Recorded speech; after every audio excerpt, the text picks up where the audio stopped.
Saya tidak pernah mempercayai apapun yang disebut takdir. Sepanjang 35 tahun hidup saya lebih mempercayai rasionalitas, angka-angka, dan laporan keuangan daripada emosi yang samar-samar. Saya adalah Adrian Setio, CEO Arsena Group, sebuah konglomerasi teknologi di mana setiap keputusan dibuat berdasarkan data, bukan belas kasih. Orang-orang sering menyebut saya pria yang tidak tahu cara tersenyum. Mungkin benar. Saya sudah menukarkan senyuman saya sejak lama, sejak hari saya kehilangan wanita yang paling saya cintai. Bulan Oktober tahun itu, Jakarta diguyur hujan tanpa henti. Jenis hujan yang membasahi hingga ke jiwa. Saya mendatangi area Menteng untuk mencari sebuah artefak antik bagi koleksi perusahaan. Itu adalah sebuah toko barang antik kecil, tersembunyi di gang, dengan bau apak dan aroma waktu yang menyusup di setiap serat kayu. Saya tidak menyangka, hanya beberapa menit setelah melangkah masuk, seorang anak laki-laki akan membuat hidup saya berbelok ke arah yang berbeda. Pintu terbuka pelan. Seorang anak laki-laki berusia sekitar 10 tahun melangkah masuk, pakaiannya basah kuyup, tangannya mendekap erat sebuah benda yang dibungkus kain usang. Dia menunduk, suaranya bergetar. "Pak, saya mau jual jam tangan ini." Pemilik toko, seorang pria parubaya dengan mata tajam, melirik lalu tersenyum sinis. "Jam ini sudah rusak, tidak ada harganya. Paling banyak Rp20.000. Rp20.000? Saya menghitung dalam hati tidak cukup untuk membeli bahkan sebutir obat penurun panas termurah. Anak laki-laki itu menundukkan wajahnya, suaranya mengecil. "Saya butuh uang untuk beli obat buat ibu." Pria itu mendengus dingin. "Kalau mau, jual. Kalau tidak, pergi ke tempat lain." Lalu ia mengulurkan tangan seolah ingin merenggutnya. Saya tidak tahu mengapa saya membuka suara saat itu. Mungkin karena tatapan mata anak itu. Tatapan mata yang terlalu jernih, terlalu nyata di tengah dunia yang penuh kepalsuan. "Jika rusak, mengapa Anda masih mau membelinya dengan harga murah?" kata saya. Suara saya tanpa sadar menjadi dingin dan tegas. Keduanya menoleh ke arah saya. Anak laki-laki itu sedikit terkejut. Saya mendekati konter melihat jam tangan di tangannya. Permukaan jam itu usang, tergores, tali kulitnya aus, tetapi di bagian dalamnya terukir 2 huruf kecil yang harus dimiringkan untuk membacanya, R&N. Saya bertanya pelan, "Jam tangan siapa ini?" "Milik ayah saya, Pak. Ayah sudah meninggal. Ibu saya sedang demam tinggi, jadi saya bawa ini untuk dijual." Setelah selesai berbicara, ia menunduk dalam-dalam, kedua tangannya yang gemetar menyodorkan jam tangan itu. Untuk pertama kalinya setelah bertahun-tahun, saya merasakan kerongkongan saya tercekat. Seorang anak rela menjual kenangan terakhir dari ayahnya demi membeli obat untuk ibunya. Sementara begitu banyak orang dewasa yang hidup egois, rela menjual jiwa hanya demi keuntungan kecil. Pemilik toko itu terlihat salah tingkah. Ia menyergah, "Pak, barang ini tidak berharga. Jika Anda tidak mau membelinya, saya beli." Saya memotong perkataannya dengan harga 5 kali lipat. Saya mengeluarkan dompet, mengambil 5 lembar uang Rp100.000 dan meletakkannya di tangan anak laki-laki itu. "Ambil ini. Dan jangan pernah biarkan siapapun mengatakan bahwa bakti anakmu bisa ditawar." Mata anak laki-laki itu melebar. Mata coklat gelapnya berkilauan di bawah cahaya redup toko. Penuh rasa syukur sekaligus keheranan. "Terima kasih, Tuan. Saya tidak akan lupa." Saya hanya mengangguk pelan. Ketika ia berlari pergi, bayangan kecilnya menyatu dengan hujan deras di luar jalan. Saya tetap berdiri, menatap melalui kaca jendela yang buram. Sesuatu yang aneh terjadi. Saya tidak bisa melepaskan pandangan dari bayangan itu. Ada sesuatu di dalam hati saya yang terguncang. Saya duduk di toko antik itu selama beberapa menit lagi, mendengarkan bunyi detak jam di sekitar saya. Pemilik toko melirik, setengah waspada, setengah bingung. Anak itu sangat miskin, Pak. Saya sudah melihatnya beberapa kali. Ibunya sakit parah, tinggal di daerah Manggarai. Dia sering memulung barang bekas untuk dijual demi membeli obat. Manggarai, nama itu tanpa sadar membuat saya mengepalkan tangan. Tempat itu dulunya adalah area di mana saya dan Nadia, wanita yang dulu saya cintai, sering mengunjungi anak-anak yatim piatu saat kami masih bersama. Kenangan lama menyeruak seperti angin dingin yang menusuk jantung. Saya berdiri, berkata singkat, "Terima kasih. Simpan jam tangan ini, saya akan kembali untuk mengambilnya." Melangkah keluar, angin dingin dan hujan masih menerpa wajah saya. Tetapi di benak saya, bayangan anak laki-laki itu terus terlihat jelas. Tangan kecil yang gemetar memegang uang, mulut yang mengucapkan terima kasih dengan mata yang memerah. Saya tidak tahu apa yang mendorong saya. Mungkin sebuah perasaan yang telah lama saya lupakan, perasaan ingin membantu seseorang tanpa alasan apapun. Saya berkata kepada sopir yang menunggu di mobil, "Ikuti anak laki-laki yang baru saja meninggalkan toko itu. Jangan sampai dia tahu." Sopir itu sedikit terkejut. "Maaf Tuan, anak laki-laki yang mana?" Anak laki-laki yang baru saja menyeberang jalan memegang kantong obat. "Ikuti dia dari belakang.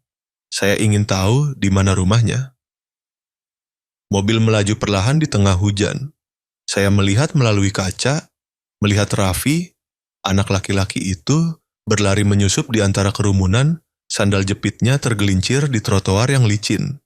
Bayangannya begitu kecil hingga seolah bisa menghilang kapan saja. Saya tidak mengerti mengapa jantung saya berdetak begitu cepat. Saya, Adrian Setio, orang yang bangga tidak pernah terombang-ambing oleh apapun, kini merasa khawatir terhadap seorang anak asing. Hujan semakin deras. Di persimpangan, lampu lalu lintas memantul di genangan air yang berkilauan. Raffi berbelok ke gang sempit, lalu menghilang di balik deretan rumah kumuh. Saya menghentikan mobil.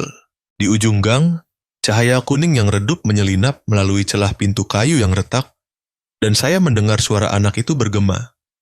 "Ibu, saya sudah beli obat. Ibu minum ya." Suara wanita di dalam sangat lemah hingga hampir berbisik.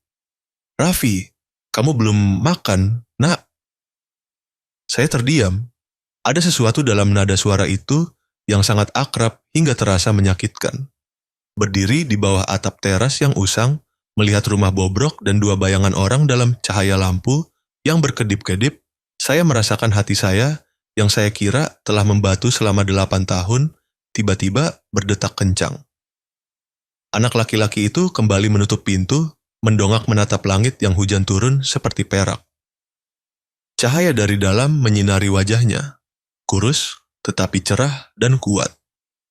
Saya menghela napas, tangan saya mencengkeram erat jam tangan yang telah saya beli. Saya tidak tahu mengapa, tetapi rasanya seperti tali tak terlihat sedang menarik saya kembali ke bagian masa lalu yang tidak pernah berani saya hadapi. Apakah pertemuan hari ini bukan hanya kebetulan semata? Apakah di balik hujan ini ada bisikan dari takdir bahwa sudah saatnya saya melihat kembali ke tempat yang pernah saya tinggalkan? Saya berbalik, berkata kepada sopir, "Besok kita akan kembali ke sini." Dia bertanya pelan, "Maaf Tuan, untuk apa?" Saya melihat keluar hujan dan menjawab perlahan, "Saya tidak tahu, tetapi ada sesuatu yang mengatakan kepada saya bahwa saya perlu bertemu lagi dengan wanita di rumah itu." Ketika mobil melaju pergi, saya melihat kembali melalui kaca jendela. Bayangan anak laki-laki itu masih ada, menutup pintu, dengan hati-hati meletakkan bungkusan obat di atas meja kayu. Angin bertiup, membawa serta bunyi gemerincing lonceng angin, suara kecil namun bergema abadi dalam benak saya. Dan saya mengerti bahwa ada pertemuan yang tidak berada dalam rencana siapapun. Ia datang seperti hujan, tanpa pemberitahuan, tetapi cukup untuk membasahi jiwa-jiwa yang dianggap sudah mengering. Jika Anda pernah bertemu seseorang yang berjuang hanya untuk mempertahankan hal paling berharga dalam hidup mereka, entah itu seorang anak, seorang ibu, atau hanya sebuah kenangan, Anda akan mengerti bahwa terkadang yang mereka butuhkan bukanlah uang, melainkan hati yang mau berhenti dan mendengarkan. Jika Anda setuju bahwa bakti anak tidak pernah menjadi hal kecil, silakan tinggalkan komentar "Wey". Karena mungkin empati Anda hari ini akan menjadi keajaiban bagi seseorang esok hari. Saya pernah berpikir bahwa segala sesuatu dalam hidup dapat dijelaskan dengan logika. Hingga sore itu, hujan masih belum berhenti. Setiap tetes air menghantam keras kaca mobil, berdering seperti ketukan sabar dari seseorang yang mengingatkan saya untuk kembali. Saya berkata kepada sopir, ikuti anak laki-laki itu, tapi jangan sampai dia menyadarinya. Dia menatap saya di kaca spion, terlihat ragu lalu mengangguk. Mobil melaju pelan melalui jalan-jalan berlumpur. Di depan mata saya, siluet kecil Raffi masih terlihat samar-samar di tengah hujan deras. Satu tangan, anak itu memegang kantong obat, tangan yang lain memegang erat ujung baju yang basah kuyup. Setiap langkahnya seolah menyeret seluruh beban dunia. Saya tidak mengerti mengapa saya melakukan ini. Mungkin karena kejernihan di mata itu. Mungkin karena saya sudah terlalu lelah dengan orang-orang yang hanya tahu menyembunyikan dan menghitung untung rugi. Atau mungkin karena tatapan mata anak itu mengingatkan saya pada seseorang yang pernah saya hilangkan. Mobil berhenti di area Manggarai, salah satu tempat termiskin di Jakarta. Gang-gang kecil berlumpur, atap rumah ditambal dengan seng berkarat, bau apak bercampur dengan bau minyak tanah. Saya menurunkan kaca, angin dingin dan hujan langsung menerpa wajah. Perasaan itu aneh, asing sekaligus akrab, seperti sepotong kenangan yang berdebu sedang dibersihkan. Raffi berbelok ke gang kecil, berhenti di depan sebuah rumah petak reot. Dia membuka pintu, melangkah masuk, dan berseru pelan, "Ibu, saya pulang, saya sudah beli obat." Suaranya kecil, tetapi cukup untuk saya dengar. Dan kemudian dari dalam ruangan gelap, suara wanita yang lemah menjawab, "Raffi, kamu belum makan, nak." Saya terhenyak. Saya tahu suara itu. Meskipun 8 tahun telah berlalu, saya langsung mengenalinya. Nadia Rahman. Saya membuka pintu mobil, melangkah keluar tanpa berpikir. Hujan seolah menyiram langsung ke tubuh, tetapi saya tidak merasa dingin. Hanya hati saya tiba-tiba terasa berat seperti baru saja jatuh ke jurang kenangan yang dalam. Pintu kayu tua terbuka ketika saya mengetuk pelan. Di dalamnya, cahaya kuning redup menyinari wajah pucat wanita yang sedang berbaring di tempat tidur. Dia mendongak, matanya masih dalam dan hangat seperti dulu, tetapi kini memudar karena penyakit. Dia menatap saya selama beberapa detik, lalu berbisik, hampir tidak mempercayai matanya. "Adrian, apakah itu kamu?" Saya tidak bisa menjawab. Kerongkongan saya kering. Sudah berapa tahun saya tidak mendengar suara ini, suara yang pernah membuat saya percaya bahwa saya bisa mempercayai cinta. Saya hanya mengangguk. Dia tersenyum tipis, tatapannya bercampur kejutan dan kepahitan. "Jakarta begitu luas, tetapi kamu masih bisa menemukan saya. Atau kamu datang untuk menyalahkan saya sekali lagi?"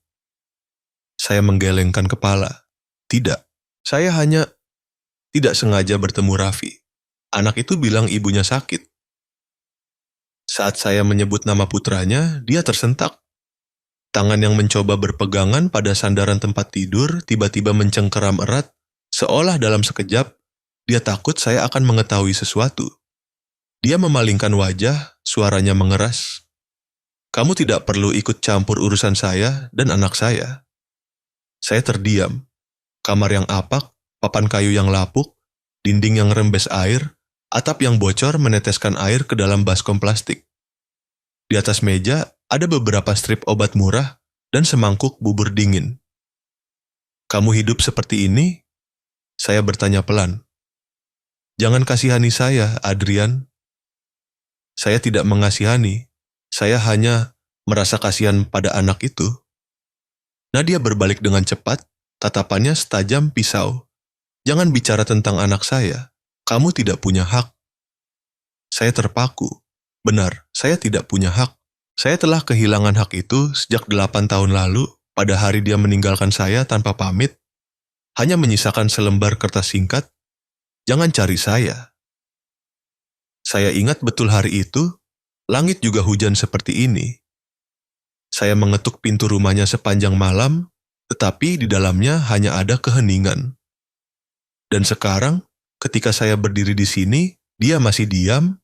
Bedanya di atas meja ada tambahan botol obat, dan di kamar ada tambahan suara napas seorang ibu yang sakit parah. Raffi masuk dari luar, terkejut melihat saya. Anak laki-laki itu kebingungan, lalu tersenyum sopan. "Halo paman, paman teman ibu ya?" Saya membungkuk, mengelus kepalanya pelan. "Ya, teman lama ibumu. Paman yang beli jam tangan saya, kan?" "Iya." "Dan paman rasa kamu telah melakukan hal yang paling benar hari ini." Anak laki-laki itu tersenyum. Senyuman yang jernih di tengah ruangan yang miskin. Saya melihat kedua ibu dan anak itu, di satu sisi ada kehidupan kecil yang rapuh, di sisi lain ada kelelahan waktu.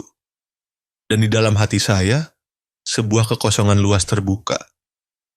Saya meninggalkan rumah ketika Nadia memalingkan wajah, tidak berkata apa-apa lagi. Sebelum menutup pintu, dia hanya mengucapkan satu kalimat, kering. "Terima kasih sudah membantu Raffi, tapi kamu harus melupakan saya dan anak saya, seperti yang pernah kamu lakukan." Pintu kayu tertutup. Suaranya pelan tetapi seperti sayatan pisau di hati. Saya berdiri di bawah hujan, air hujan bercampur dengan keringat, terasa sangat dingin. Di tangan saya masih ada jam tangan tua yang saya beli kembali dari putranya, sebuah kenangan dari pria yang telah tiada, atau mungkin dari bagian masa lalu yang tidak pernah berhasil saya kubur. Saya membuka tutup jam tangan. Di dalamnya, selain tulisan RNN yang terukir samar, ada juga sebuah titik kecil berwarna cat, biru laut, warna kesukaan Nadia. 8 tahun. 8 tahun ini saya hidup seperti orang tanpa jiwa mengira semuanya sudah berakhir. Sebuah pikiran melintas membuat hati saya seolah diremas. Mungkinkah anak laki-laki itu? Tidak. Saya segera menepisnya. Segalanya bisa jadi hanya kebetulan.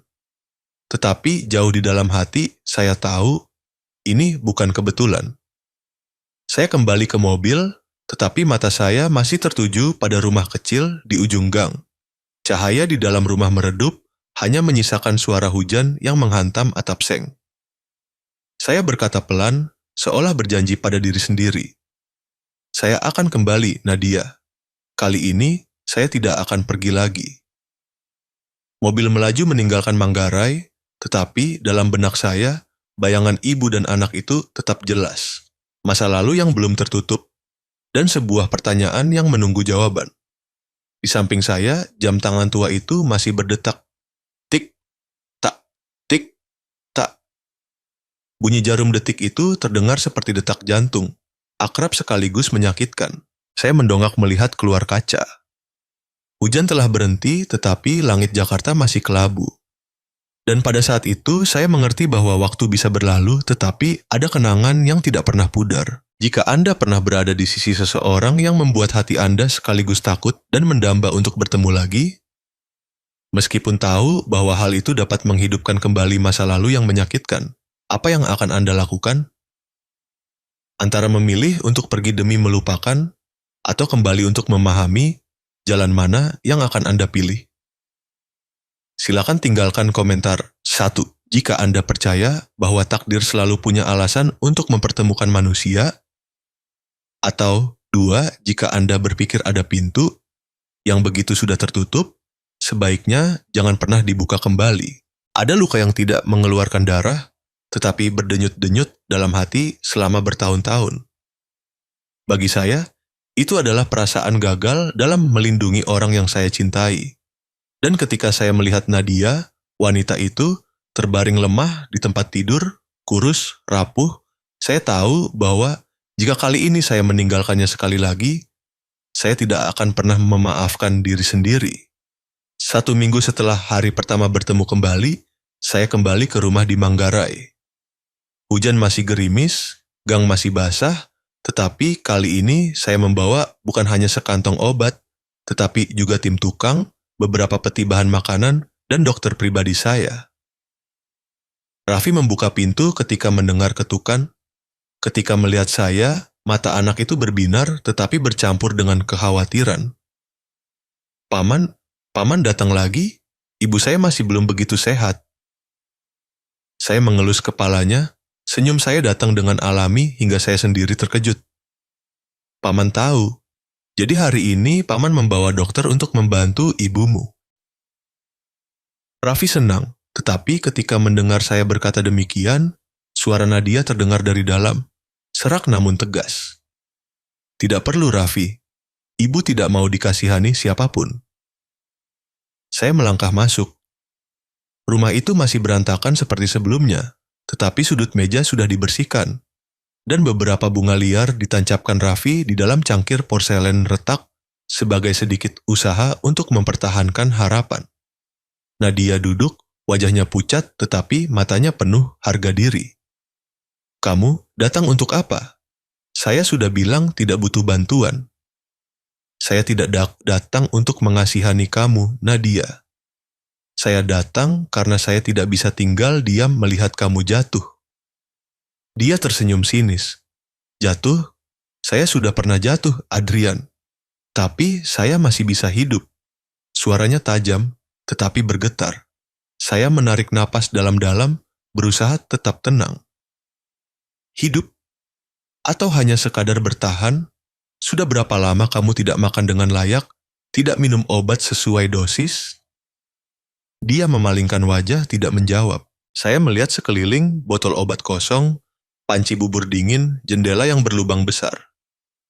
Saya tidak mengerti mengapa seseorang yang dulu kuat seperti Nadia bisa selemah ini. Saya sudah meminta orang untuk memperbaiki atap, mengirimkan sedikit makanan dan obat-obatan. Besok dokter akan... Cukup Adrian. Dia memotong, suaranya keras. Saya tidak ingin apa-apa darimu. Saya sudah cukup menderita dikasihani. Untuk pertama kalinya, saya merasa marah. Itu bukan kasihan. Itu tanggung jawab. Tanggung jawab? Kamu mengucapkan kata itu kepada siapa? Kepada saya? Atau kepada masa lalu yang kamu sesali? Kalimatnya membuat saya terdiam. Di luar, suara hujan semakin deras, seolah ingin menghapus setiap kata yang belum terucapkan. Saya menatap langsung ke matanya. Mata yang pernah membuat saya percaya bahwa cinta itu nyata. Nadia, kebanggaanmu sedang membunuhmu. Udara terasa tegang. Kalimat itu terucap tak tertahankan. Dia memalingkan wajah, tetapi saya melihat sudut matanya basah. Raffi berdiri di sana, kedua tangan mencengkeram erat, bibirnya bergetar. Paman jangan marahi ibu saya. Ibu saya hanya ingin melakukan semuanya sendiri. Saya berlutut, menatap anak itu. Raffi, paman tidak bermaksud memarahi ibu. Paman hanya khawatir dengan ibumu. Anak itu menunduk, air mata mengalir. Saya hanya ingin ibu sehat. Saya tidak butuh apa-apa lagi, hanya ibu saja. Kata-kata itu membuat saya tercekat. Seorang anak berusia 10 tahun dengan satu-satunya impian adalah melihat ibunya hidup satu hari lagi. Sementara saya, pria yang pernah memiliki segalanya, tidak pernah tahu apa itu cukup. Malam itu setelah dokter pergi, saya duduk di dekat jendela. Hujan telah berhenti, tetapi kelembapan masih menyelimuti udara. Raffi sudah tidur, dan Nadia masih berbaring menghadap dinding, pura-pura tidak mendengar suara saya. Saya berkata pelan, saya tahu kamu membenci saya, tapi jangan biarkan kebencian membuat kamu lupa bahwa masih ada orang yang membutuhkan kamu untuk hidup. Keheningan. Saya melanjutkan. Saya pernah kehilangan banyak hal hanya karena mengira saya cukup kuat untuk menanggungnya sendiri. Tetapi ketika kamu menghilang, saya baru mengerti, kuat tidak berarti harus sendirian. Saya tidak berharap dia menjawab. Saya hanya ingin kata-kata itu menyentuh tempat yang telah dia kunci rapat. Jika Anda pernah meragukan tentang takdir, Dan jodoh, cobalah ingat kembali seseorang yang pernah masuk ke dalam hidup Anda tanpa Anda bisa menjelaskan alasannya. Kadang-kadang, Tuhan tidak mengirim mereka untuk tinggal selamanya, tetapi untuk mengingatkan kita tentang kemanusiaan yang telah kita lupakan. Jika Anda belum percaya, carilah kisah-kisah lain di kanal saya, tempat di mana keajaiban lahir dari momen-momen yang tampaknya paling biasa. 3 hari kemudian, Nadia mulai menggunakan obat dan makan kembali. Dokter mengatakan penyakitnya bisa pulih, hanya perlu istirahat dan perawatan yang tepat. Raffi sangat gembira. Anak itu bergegas memberitahu saya sedikit demi sedikit, "Paman, ibu saya sudah bisa makan setengah mangkuk bubur." "Paman, ibu tersenyum, ibu sudah tidak batuk banyak lagi." Saya tertawa. Sudah lama sekali saya tidak mendengar kegembiraan yang begitu tulus. Anak laki-laki itu berbicara seolah hanya dengan melihat ibunya tersenyum, dunia ini kembali damai. Saya mulai sering mengunjungi rumah mereka, bukan lagi sebagai CEO yang dingin, tetapi hanya sebagai seorang pria yang membawa sekotak bubur hangat, beberapa pil obat, dan kadang-kadang sebuah buku komik untuk Raffi. Saya duduk bersama Raffi belajar, mendengarkan ceritanya di sekolah, sementara Nadia duduk diam melihat keduanya, bersyukur sekaligus waspada. Mungkin dia takut di atas saya akan pergi lagi seperti sebelumnya. Dan saya mengerti. Suatu malam, ketika Raffi sudah tertidur pulas, saya hendak berdiri untuk pulang. Nadia berkata pelan, "Terima kasih." Saya berbalik. Dia tidak menatap saya, hanya melanjutkan dengan suara yang sangat kecil. "Kamu sudah membantu Raffi, meskipun saya tidak pantas mendapatkannya." Saya mendekat, menjawab pelan, "Jangan berkata seperti itu. Kamu pantas lebih dari siapapun. Kamu telah melakukan hal yang sedikit orang bisa lakukan, membesarkan anak sendirian, melawan penyakit." Dia terdiam, air mata jatuh di pipinya. Saya tidak menyentuhnya. Saya hanya berdiri di sana, diam-diam melihat. Pada saat itu, saya menyadari. Terkadang, bantuan tidak terletak pada apa yang kita lakukan, tetapi pada kita memilih untuk tetap tinggal. Saya melihat Raffi dalam tidurnya, senyum damai di bibirnya. Cahaya lampu meja menyinari wajahnya, dan juga menyinari hati saya. Untuk pertama kalinya setelah bertahun-tahun, hati saya terasa lembut. Bukan karena kesuksesan, bukan karena kekuasaan, tetapi karena saya sedang duduk di sebuah rumah kecil, di antara 2 orang yang mengingatkan saya bahwa saya masih tahu cara mencintai. Saya tersenyum tipis. Dalam bunyi detak jam, saya tahu bahwa dimanapun kemanusiaan ditabur, keajaiban sedang bersemi. Ada kebenaran yang tidak bisa dihindari, sekeras apapun kita mencoba menguburnya. Dan kemudian, suatu hari, kebenaran itu akan tetap mencari jalan untuk kembali, dalam wujud seorang anak laki-laki, dengan mata yang persis sama seperti mata kita. 1 bulan telah berlalu sejak saya bertemu Nadia lagi. Dia sudah lebih sehat. Rumah tua di Manggarai juga terlihat lebih cerah setelah direnovasi. Tetapi hal yang paling membahagiakan saya bukanlah dinding baru atau atap yang tidak lagi bocor, melainkan senyuman Raffi. Anak laki-laki itu sudah lebih sering tersenyum, makanya lebih lahap, dan mulai memanggil saya dengan sebutan yang terasa jauh sekaligus dekat, Paman Adrian. Saya tidak menyangka hanya seorang anak kecil bisa mengubah saya sedemikian rupa. Dia membuat saya tahu cara menghentikan pekerjaan tepat waktu, belajar memasak sup ayam, dan bahkan belajar cara mendengarkan tanpa perlu berbicara. Saya pernah berpikir kasih sayang ayah anak adalah kemewahan yang diperuntukkan bagi orang lain. Namun, setiap kali Raffi berlari memeluk saya hanya karena paman datang lebih awal hari ini, saya menyadari saya sudah mulai membutuhkan perasaan itu. Suatu malam, ketika Raffi sudah tidur, saya duduk bersama Nadia di teras. Cahaya kuning lampu menyorot wajahnya. Lebih kurus tetapi masih memiliki kelembutan yang saya kenal. Kami terdiam cukup lama. Suara jangkrik, suara mobil yang menjauh, hanya tersisa 2 orang yang pernah saling mencintai, kini duduk terpisah oleh tahun-tahun yang tak terukur. Saya masih tidak mengerti. Saya membuka pembicaraan lebih dulu. "Mengapa kamu pergi tahun itu? Kamu tahu saya mencarimu kemana-mana. Nadia tidak langsung menjawab. Dia menatap jauh ke depan, kedua tangannya yang saling menggenggam sedikit bergetar. Saya pikir saya kuat, tapi sebenarnya saya hanya lemah. Saya pergi karena saya takut. Takut apa? Takut bahwa kamu sudah menjadi milik orang lain. Saya terdiam. Kamu sedang membicarakan Brenda? Ya, suaranya tercekat. Hari itu, saya datang mencarimu di kantor dan saya melihat Brenda memelukmu. Saya tidak menunggu penjelasanmu. Saya pikir semuanya sudah berakhir. Saya memejamkan mata sebentar. Kenangan tahun itu muncul seolah baru terjadi kemarin. Brenda adalah asisten saya, orang yang selalu mengikuti seperti bayangan. Hari itu, dia sengaja memeluk saya, dan tepat pada saat itu Nadia muncul. Saya mengejarnya, tetapi hanya menemukan kekosongan yang dingin. Dan sejak hari itu, dia menghilang dari hidup saya. Kamu tidak tahu bahwa... Saya berkata pelan.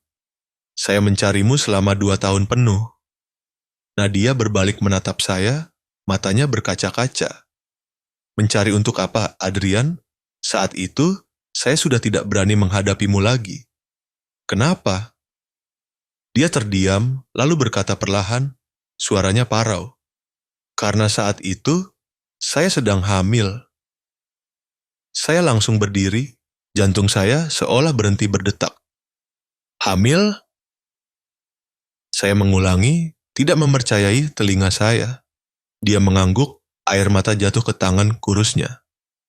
Ya, saya mengetahuinya setelah pergi. Saya sempat ingin kembali mencarimu, tetapi kemudian mendengar kabar kamu akan bertunangan dengan Brenda. Saya tidak ingin dianggap sebagai pengganggu. Saya memilih diam. Ruangan di sekitar saya seolah runtuh. Saya harus berpegangan pada sandaran kursi agar tidak jatuh. Setiap kalimatnya seperti ratusan jarum menusuk hati saya. Saya mengingat kembali semuanya, tatapan Raffi, senyumnya, suaranya, setiap kemiripan denganku yang luar biasa. Semua kepingan yang hancur di kepala saya tiba-tiba menyatu menjadi satu gambar. Saya tergagap, suara saya serak. Raffi adalah anak saya?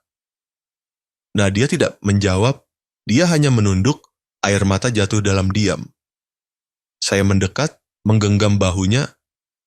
Katakan pada saya, Nadia, apakah itu benar? Dia menangis terseduh-seduh. Ya, Raffi adalah anakmu, Adrian. Jawaban itu membuat saya terdiam. Selama 8 tahun, saya hidup di tengah tumpukan kekayaan dan reputasi. Tetapi saat ini, saya merasa lebih miskin dari sebelumnya. Saya melewatkan tahun-tahun pertama putra saya, panggilan pertamanya, langkah pertamanya, senyum pertamanya. Saya ambruk di kursi, kedua tangan memegangi kepala. Mengapa kamu tidak memberitahu saya? Apakah kamu tahu bagaimana saya harus hidup setelah kehilangan kamu? Nadia berbicara sambil menangis. Saya takut, Adrian. Takut kamu tidak akan percaya, takut kamu akan memilih tanggung jawab daripada cinta. Saya tidak ingin menjadi beban. Saya mengangkat kepala menatapnya, mata saya perih. Kamu tidak mempercayai saya, tetapi apakah kamu mempercayai bahwa Raffi membutuhkan seorang ayah? Kamu telah merebut hak itu darinya. Dia menelungkupkan wajahnya di tangan, terisak. Dan saya hanya bisa mengepalkan tangan, berusaha menahan air mata. Ya, saya pernah menjadi pria yang kuat, memimpin sebuah konglomerasi, tetapi saat ini, saya tidak bisa mengendalikan hati saya. Saya tidak akan meninggalkan anak saya lagi. Kata saya, suara saya tegas. Entah kamu memaafkan atau tidak, Raffi akan tahu kebenarannya. Keesokan paginya, saya datang lebih awal. Raffi sedang duduk belajar di meja, matanya berbinar saat melihat saya. Paman Adrian, kata ibu, paman tidak sibuk hari ini, Saya tersenyum, lalu duduk di hadapannya. Raffi, paman ingin memberitahumu sesuatu yang penting. Dia mendongak, terlihat penasaran. Saya menarik napas dalam-dalam. Sebenarnya, paman bukan hanya teman ibumu. Paman adalah ayahmu. Ruangan itu hening seketika. Raffi menatap saya, matanya terbelalak. Ayah? Sungguh? Saya mengangguk, air mata sudah membasahi pipi saya tanpa saya sadari. Ayah minta maaf karena datang terlambat. Ayah seharusnya sudah ada sejak hari kamu menangis pertama kali. Tapi ayah tidak tahu, ayah tidak ada di sana. Raffi terdiam beberapa detik, lalu tiba-tiba berlari dan memeluk saya erat-erat. Aku tidak marah ya, aku hanya senang karena akhirnya aku punya ayah. Saya memeluk putra saya, merasakan kehangatan kecil yang selama 8 tahun telah saya hilangkan. Saat itu, Nadia berdiri diam di ambang pintu. Dia tidak mengatakan apa-apa, hanya menyeka air matanya. Cahaya pagi masuk menyinari kami bertiga. Sebuah keluarga yang tidak pernah utuh, kini disatukan oleh air mata dan kasih sayang. Saya tidak tahu apakah itu keajaiban atau bukan, tetapi perasaan ketika seseorang memanggil saya ayah, benar-benar membuat saya ingin menjalani hidup secara berbeda. Bukan untuk menebus, tetapi untuk memulai kembali. Saya menatap Raffi, melihat di matanya bukan hanya bayangan saya, tetapi juga sebuah kepercayaan yang tidak pernah padam. Sinar matahari pagi menyinari bingkai jendela, jatuh di wajah Raffi yang bersandar di bahu saya. Saya berkata pelan, mulai sekarang ayah tidak akan pergi kemanapun lagi. Ayah janji. Nadia menatap kami, tersenyum. Senyum yang lembut seperti angin, tetapi mengandung seluruh kedamaian.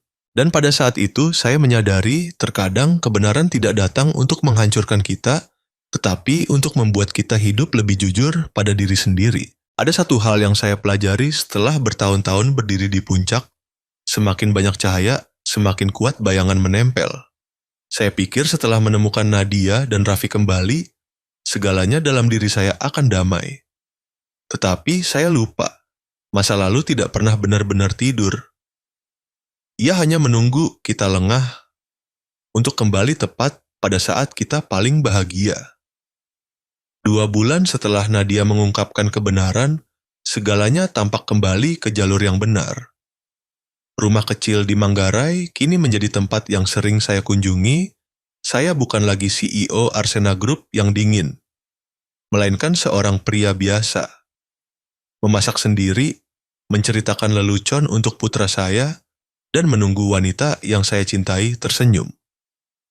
Terkadang saya bertanya pada diri sendiri, keajaiban apa yang membuat orang yang keras kepala seperti saya bersyukur atas hal-hal sederhana itu?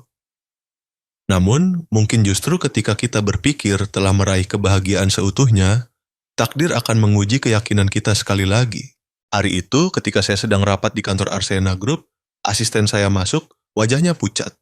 "Tuan, ada masalah?" mengenai Nona Brenda Santoso.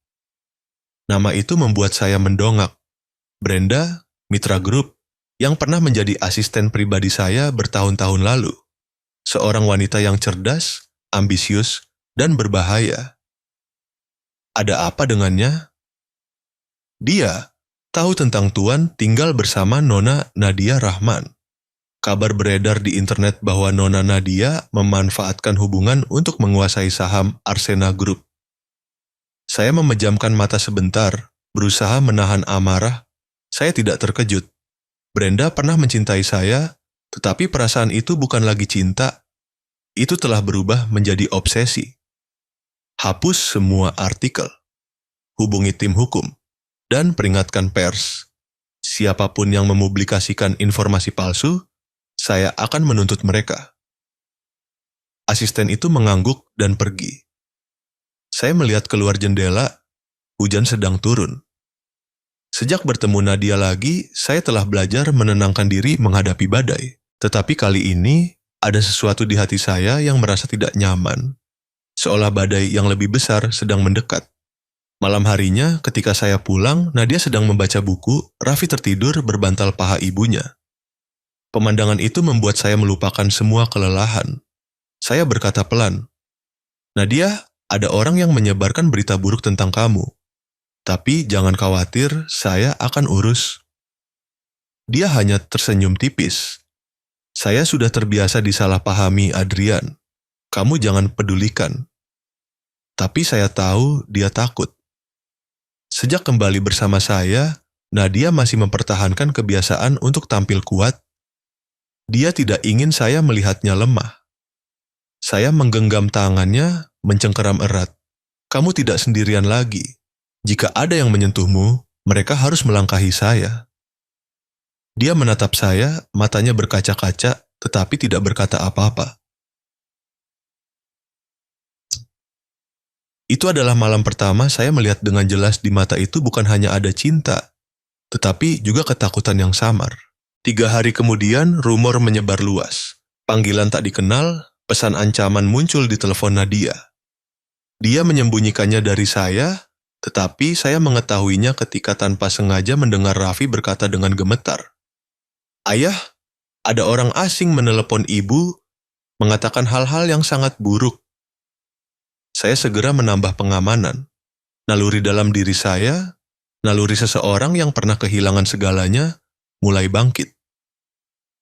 Saya merasa Brenda tidak hanya ingin merusak reputasi, tetapi ingin menghancurkan segalanya. Saya meminta orang untuk mengawasi wanita itu, dan kemudian suatu pagi, kepala keamanan menelepon saya, suaranya tergesa-gesa.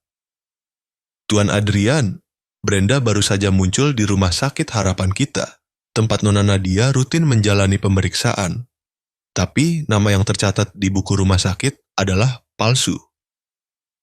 Saya menjatuhkan telepon, jantung saya berdebar kencang. Saya langsung mengerti. Wanita itu sedang bersiap melakukan tindakan gila. Ketika saya tiba di sana, hujan turun deras. Suara siren ambulans terdengar dari kejauhan. Saya berlari melintasi lorong rumah sakit, hati saya seolah diremas. Pintu kamar rawat Nadia sedikit terbuka. Saya mendengar suara yang akrab bergema. "Kamu tahu, jika kamu mau menjauh darinya, saya akan memaafkanmu. Tapi karena kamu berusaha bertahan, jangan salahkan saya." Saya mendorong pintu dengan kuat. Pemandangan di depan mata membuat saya merinding. Brenda mengenakan jas putih perawat, tangannya memegang jarum suntik berisi cairan bening, berdiri tepat di samping tempat tidur Nadia. Dia terkejut melihat saya. "Adrian." Saya melangkah maju, suara saya rendah dan dingin seperti baja. "Letakkan itu, Brenda. Kamu tidak mengerti, dia merebutmu dariku. Kamu milikku." "Saya tidak pernah menjadi milikmu." Dalam cahaya putih remang-remang kamar rawat, wajah Brenda berubah bentuk karena amarah. "Jika saya tidak bisa memilikimu, dia juga tidak boleh." Dia mengangkat tangan, berniat menusukkan jarum suntik ke bawah. Tetapi tepat pada saat itu, tim keamanan saya menyerbu masuk. Teriakan, langkah kaki, suara jarum suntik jatuh berderak ke lantai. Brenda menjerit, meronta-ronta tanpa harapan. "Kamu akan menyesal, Adrian. Kamu akan menyesal memilih dia." Saya menatapnya, tatapan saya tenang hingga terasa dingin. "Saya tidak pernah memilihmu. Saya hanya memilih cinta sejati." Brenda ambruk, terisak, lalu dibawa pergi. Saya berbalik, menggenggam erat tangan Nadia yang gemetar di tempat tidur. Dia tidak bisa berkata apa-apa, hanya menatap saya dengan mata panik, seolah baru saja melihat kematian sekilas. Saya duduk, meletakkan tangan saya di pipinya. "Sudah, kamu aman. Saya di sini." Air matanya jatuh, membasahi tangan saya. "Saya pikir saya akan mati, Adrian. Saya pikir saya tidak akan bisa bertemu kamu dan Raffi lagi." Saya menggelengkan kepala. "Tidak, kali ini saya akan melindungi kamu sampai akhir. Saya bersumpah." Ketika polisi membawa Brenda pergi, saya melangkah keluar ke lorong. Hujan mulai turun lagi, setiap tetes menghantam kaca seperti detak jantung saya yang berdebar kencang. Saya tahu bahwa malam ini saya benar-benar telah menghadapi bayangan terbesar dalam hidup saya. Bukan dari Brenda, tetapi dari masa lalu yang pernah saya hindari. Seandainya dulu saya tidak diam, seandainya saya cukup berani mempertahankan Nadia, mungkin segalanya tidak akan sampai seperti ini. Namun kemudian saya melihat ke dalam kamar, melihat Raffi duduk di samping tempat tidur ibunya, menggenggam erat tangannya. Anak laki-laki itu adalah alasan mengapa saya tidak runtuh. Dia adalah bukti bahwa sekuat apapun kegelapan, cahaya cinta masih cukup untuk menerangi jalan kembali. Malam itu saya tidak pulang. Saya duduk sepanjang malam di samping tempat tidur Nadia. Dia tidur nyenyak, wajahnya pucat tetapi damai. Raffi bersandar di bahu saya, tertidur pulas. Melihat kedua ibu dan anak itu, saya menyadari. Saya pernah takut kehilangan reputasi, kekuasaan, uang. Tetapi sekarang, hal yang paling saya takuti adalah kehilangan mereka. Tidak ada lagi di dunia ini yang lebih berharga daripada dua orang ini. Saya memegang tangan Nadia dengan lembut, berbisik, "Saya pernah membiarkan kamu pergi sekali. Tetapi sekarang, meskipun harus menghadapi segalanya, saya tidak akan pergi lagi." Di luar, guntur bergemuruh. Di dalam hati saya, sebuah janji baru terukir. Janji seorang pria yang pernah tersesat, kini telah menemukan kembali cahaya kemanusiaan dan cinta sejati. 1 tahun telah berlalu sejak kegelapan terakhir meninggalkan hidup saya. Di beberapa pagi, saya masih bertanya pada diri sendiri, apa yang sebenarnya mengubah saya? Apakah itu musibah? Apakah itu cinta? Atau hanya sebuah momen kecil di mana seorang anak menyodorkan jam tangan tua di tengah hujan Jakarta kala itu? Saya tidak yakin, tetapi saya tahu. Sejak saat itu, hidup saya memiliki sebelum dan sesudah. Sekarang adalah bulan Ramadan, suasana Jakarta terasa damai luar biasa. Rumah kecil di Tebet, tempat saya, Nadia, dan Raffi pindah, dipenuhi tawa. Di pagi hari, Nadia sering membuka jendela menyambut sinar matahari pagi, sementara saya menyeduh kopi, diam-diam memperhatikan ibu dan anak itu menyiapkan makanan sahur. Terkadang saya masih tersenyum ketika berpikir, orang seperti saya, yang dulu dingin dan keras, kini merasa hatinya melunak hanya karena melihat mereka berdua tertawa. Raffi kini berusia 11 tahun, cerdas dan lincah. Dia pintar di sekolah, tahu cara membantu ibunya, dan sering bercerita tentang hal-hal kecil di sekolah. Suatu kali dia berkata, "Ayah, kata guru, Ramadan adalah bulan pengampunan. Apakah itu benar?" "Benar, Nak," jawab saya, "karena pengampunan itulah yang membebaskan manusia." "Sama seperti ibu dan ayah, ya?" Dia menatap saya, matanya polos namun begitu dalam hingga membuat saya tercekat.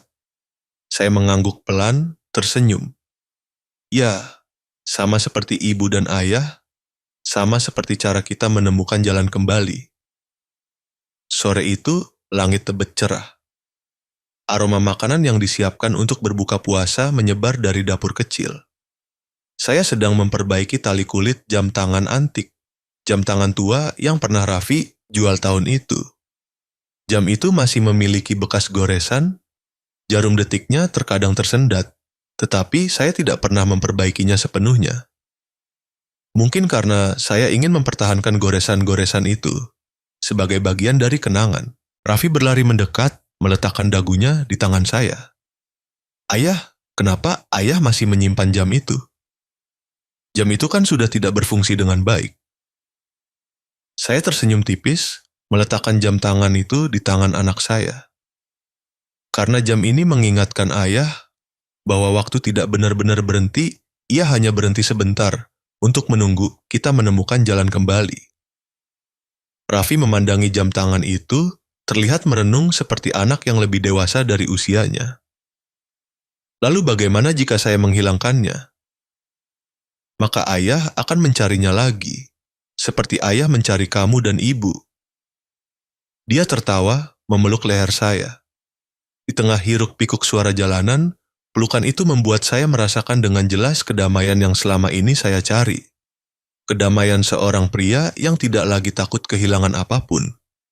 Karena pada akhirnya, dia telah mengerti nilai dari kasih sayang.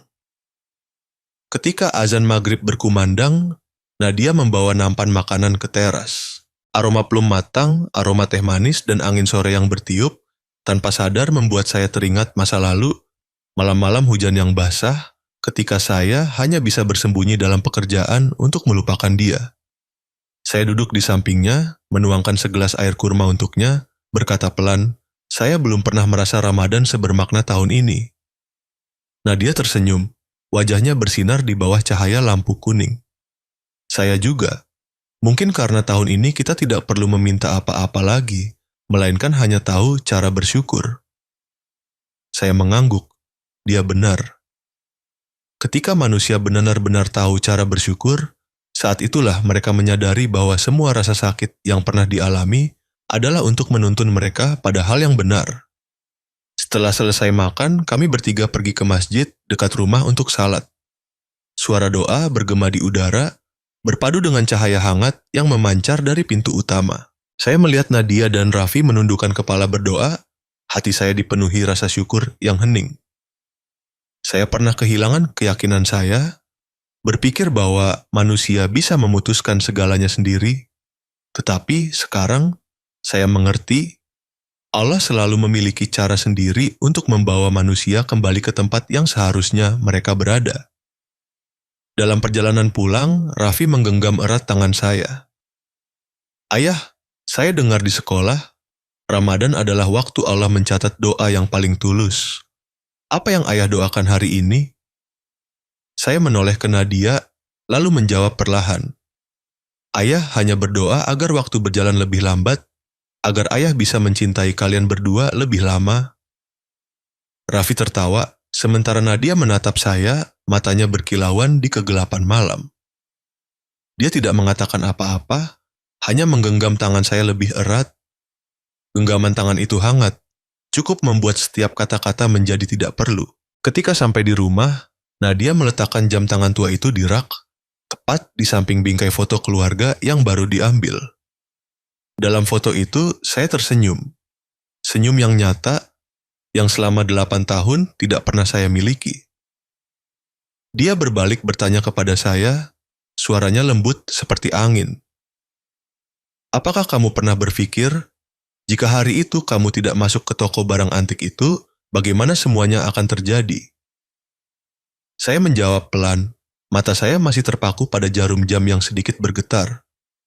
Mungkin saya masih akan hidup, masih bekerja, masih mencari uang, tapi tidak akan pernah tahu apa itu kebahagiaan sejati. Nadia tersenyum. "Kalau begitu, terima kasih jam tangan itu." "Tidak," kata saya pelan, menggenggam tangannya. "Terima kasih takdir. Terima kasih kamu tidak menyerah, bahkan sekalipun." Malam itu ketika Raffi sudah tidur, saya dan Nadia duduk di balkon. Angin Ramadan membawa aroma bunga Kamboja yang semerbak. Dia menyandarkan kepalanya di bahu saya, berbisik, "Kamu ingat? Dulu, saya pernah bilang cinta itu seperti waktu. Meskipun kita berhenti, jarum jam akan tetap berputar." Saya mengangguk. Saya ingat. Dan sekarang saya mengerti, waktu tidak pernah berputar mundur, tetapi cinta bisa dimulai lagi. Asalkan kita cukup berani untuk memaafkan. Dia tersenyum lembut, senyum yang begitu damai hingga saya merasa sangat beruntung. Saya melihat jam tangan di rak, cahaya dari lampu menyorot pada permukaan kaca tua, di mana 2 huruf R and N masih utuh. Itu bukan hanya kenangan masa lalu. Itu adalah bukti sebuah keajaiban yang ditulis ulang oleh cinta dan keyakinan. Saya memikirkan perjalanan yang telah saya lalui, dari seorang pria dingin yang hanya tahu kesuksesan, hingga seorang pria yang takut kehilangan hal-hal terkecil. Seandainya hari itu saya tidak berhenti di tengah hujan untuk melindungi seorang anak asing, mungkin hari ini saya tidak akan memiliki jiwa untuk mencintai. Dan saya menyadari setiap orang dalam hidupnya memiliki jam tangan tua masing-masing. Sesuatu yang membuat kita kembali menghadap diri sendiri untuk mengerti bahwa kebahagiaan tidak terletak pada seberapa banyak yang kita genggam, tetapi pada apa yang telah kita berikan. Karena terkadang Allah hanya menghentikan waktu sebentar untuk menunggu. Anda sempat menyadari nilai dari kasih sayang. Malam terakhir Ramadan, bulan sabit menggantung di langit tebet, bersinar lembut seperti cahaya di masjid. Saya meletakkan tangan saya dengan lembut di jam tangan, jarum jam berdetak pelan, tik, tak, tik, tak. Semuanya telah kembali ke tempatnya yang benar.